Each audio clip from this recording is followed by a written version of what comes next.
Hi guys, it's Mark Kennedy, and today we're going to be talking about building your first PPC campaign. So, in previous videos, we've done a lot of research. We looked for our keywords, we've broken our keywords out by categories, we've written our ads, we've mapped out where our landing page has gone, and we've wrapped our keywords by match types with the pluses, the brackets, or the quotes. So now it's time to actually build the campaign. So I'm actually going to take you into the AdWords interface and walk you through building an actual campaign. So we're going to continue with our kitchen remodeling example and start to build out the campaign using the spreadsheet we created to map out the whole structure. So the first thing we want to do, and you might have 0 campaigns, I'm using this one as an example, but you want to go into your campaign in your AdWords account if you haven't already created it and click on New Campaign. And this will give you 3 options: search and display, search, and display.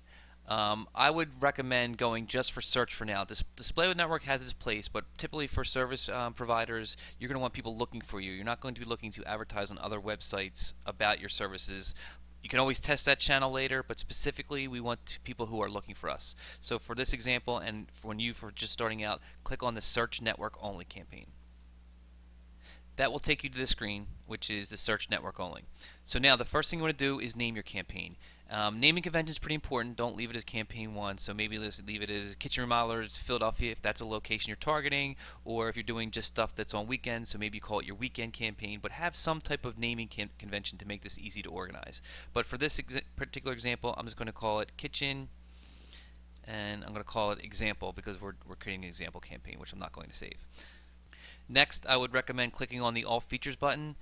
You may not be using the All Features, but I would recommend it anyway in case as you learn more and want to do more and more of this, you'll have those features already set up for you. So simply click the All Features button.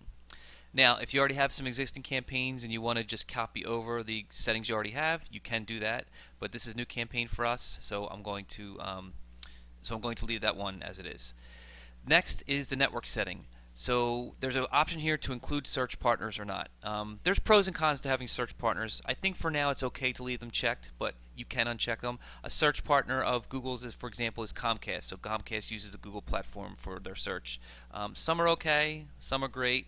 And so if you're looking for more reach, I would say leave it on. If you're looking at a really, really tight budget and you just want to keep it just to Google, then I would uncheck this. And you could test different campaigns with different ways. But for now, if it's checked, it's okay. If it's unchecked, that's fine. It's really totally up to you. The only difference is if it's unchecked, you'll show up on Google only.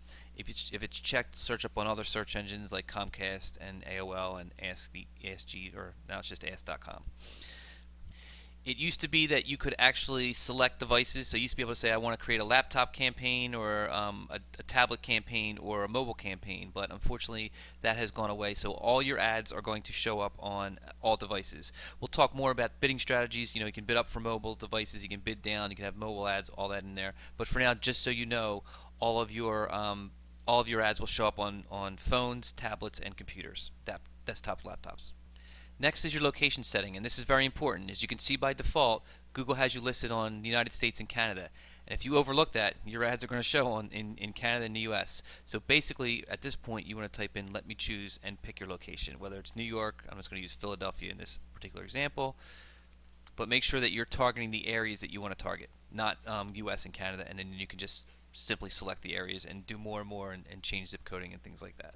The next setting is your location options. This is the default people in searching for or viewing pages about my location. So if you're a hotel and you're servicing Philadelphia and someone types in hotels and they're physically in Philadelphia, you will show up. If they're in Los Angeles and type in Philadelphia hotels, you're going to show up as well because Google has the word Philadelphia in there and they know that they're looking for a hotel in Philadelphia. Typically you want to leave this setting. If you want to change those other 2 options I just talked about, then you can click on these buttons or exclude certain areas, but for now this is the default setting, and for what you're doing is fine for now. Working your way down, the default is English. If you want to change your language, you can do that. Also, when you come down here, you want to manually set your bids for clicks. I highly recommend doing this. You don't want Google having control of how much you're spending on particular keywords. You want that control because you want to measure based on which keywords are getting you leads, which keywords are not. Am I bidding too high for a keyword? So I would leave this as I'll manually set my bids for clicks. This is a set it and forget it kind of thing, but then if you're really worrying about ROI and measurement, I don't think that's the way to go for you. So I would leave it as I'll manually set my clicks. Next is you can just set a default bid, and you can put in something like $1 just to start. And you can always tweak this. It's just a default bid to get started. And then individual budget per day. So you may say, well, I want to spend $300 a month. In this particular case, you just want to put in $10 a day. So take your budget and divide it by 30 to get an average, whether it's $20, and then that'll come back to what we talked about earlier. If your cost per clicks are $1 and you get 10 clicks that day, you'll shut off that day and go to the next day. So set your per day budget. If you're wondering what to set it, always err on the side of caution. You'd rather spend too little and learn a lesson than spend too much and learn a lesson. So I'm just going to put $10 in there for a day. We'll talk about shared budgets later. It's a little bit more advanced, but for now you can leave that go. The next option is delivery method. You can have your ads paced out throughout the day or accelerated. So the difference between this is that if you have a $10 budget per day and you don't think your $10 will last all day, click on standard and Google will show your ads not 24/7, but just throughout the day they'll try and pace you so you get a couple clicks this hour, a couple clicks a little bit in the middle of the afternoon, maybe in late afternoon. If you click on accelerated, it'll just show you until you run out of your $10. Depends on what your budget is and what you're trying to do. Either one has its pros and cons. If you just want to leave it on standard for now, that's fine. But if you want to just say, hey, I want as much traffic as possible as soon as I can get it, then click on accelerated. We'll talk about ad extensions in a future video, but if you want to do this information now, so you can simply check this box and you can add your address if you want it. You can either pull it from your Google Places account or you can manually enter your address. And in certain cases, if someone types in Philadelphia hotels, you may actually see your address show up in your ad. These are more for product listing ads, so not really applicable to a services industry, but you can have product and prices show up in your ads as well. There's site extensions, so if you want to send people to different pages on your site, not just your landing page. So, for example, coming back to our hotel, here's our main landing page for hotel. But if they want to look at the pool or the About Us page, you can add these pages into your ad as well. You can do call extensions. That'll put your phone number in the ad. You can have social extensions. I'm not seeing too great success with that, but if you wanted to add your Twitter and Facebook accounts, then you can add that extension. Dynamic search ads are more for product services, and then if you have an app for any one of your services, you can add an app into your ad as well. So there's some nice extensions. We'll touch on more on that in a future video, but I say for a local services business, at least add your local extension.